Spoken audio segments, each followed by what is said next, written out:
My mom was terrified, pleading with me to leave this kitten behind because of the viruses she might carry. But Bonnie refused to let go. Step by step, she forced her way into our hearts. Wait until you see who's sneaking her extra treats now. It was just a typical evening walk. My mom and I were out, enjoying the quiet as usual. Then there she was, a tiny kitten, emerging timidly from the roadside. She didn't run to anyone else. She chose us, following quietly in our footsteps. I couldn't help but stop. Immediately, she trotted over, leaning gently against my feet. She just lay there, surrendering to the moment. I reached out, gently stroking her fragile little body. I thought I'd just pet her and be on my way, but she wouldn't let go. She stayed right behind me. Every step she took was so determined, so persistent. It was as if she had already picked me out of a crowd. My mom saw how red her eyes were, covered in thick, painful discharge, worried about potential viruses. She told me not to bring her home, but the kitten refused to give up. Even after being rejected, she just kept following in silence, refusing to leave.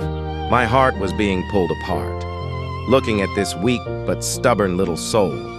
I couldn't leave her alone in the freezing wind. Finally, I carefully scooped her into my arms. I decided then we were going to the vet, now. The way she stayed so quiet was heart-wrenching.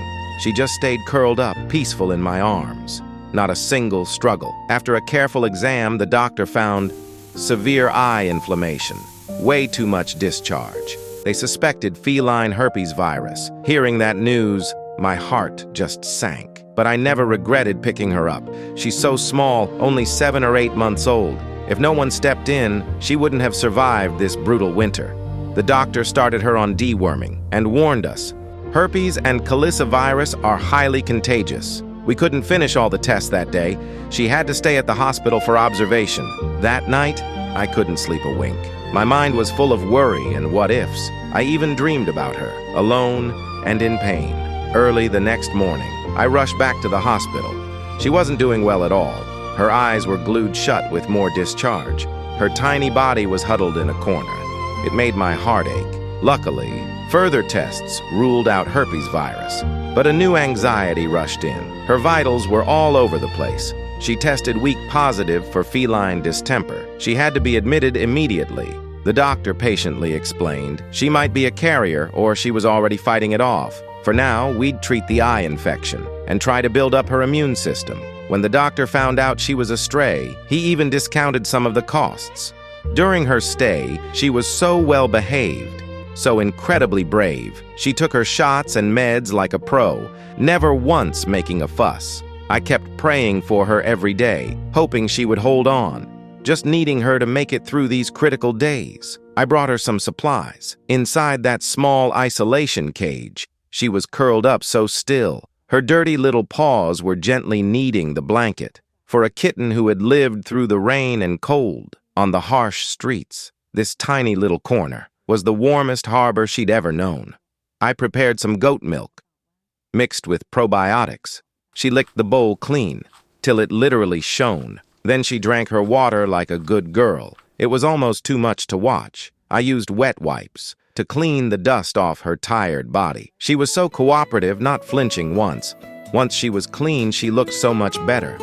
Her true, adorable face finally appeared. And to my surprise, she already knew how to use the litter box. She even buried her waste properly. Far too smart for a stray kitten. That's when I saw it. Her paws were covered in old scars. Some of her claws were broken. I can only imagine how she survived on those lonely streets. The effort she must have spent just to stay alive. Now, seeing me, she reaches out her tiny paw, quietly seeking comfort. Right now, I am her entire world. I can't help but think, out of all the people passing by, she ran to me. This had to be destiny. In that moment, I gave her a name, Bonnie, a name that means beautiful and cheerful. I want her life to be full of happiness from now on, full of love, a life that is finally whole. Those 4 days felt so long, but Bonnie cleared her observation period, getting stronger every single day. Her eyes, once clouded with infection, became clear and bright. The doctor said her recovery was all due to her will to live. She ate with everything she had, slept with a peaceful soul, building up her strength based on how she was doing. In just a few more days, Bonnie could officially go home. In those 4 days, I truly understood how love nourishes a life, how a broken little creature can bloom with tenderness once again. Today, Bonnie isn't shivering in the wind anymore. No more pain. She's not that helpless stray anymore. Cleaner every day, happier every day. There is light in her eyes now, a sense of confidence, the look of a cat who is loved.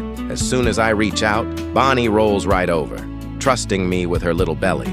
As I get closer, she nudges right into me, burying her head in my palm. Her eyes light up at the sight of a treat. She pounces on it, holding on tight, afraid it might disappear the next second. During her days on the street, she probably never tasted anything this sweet.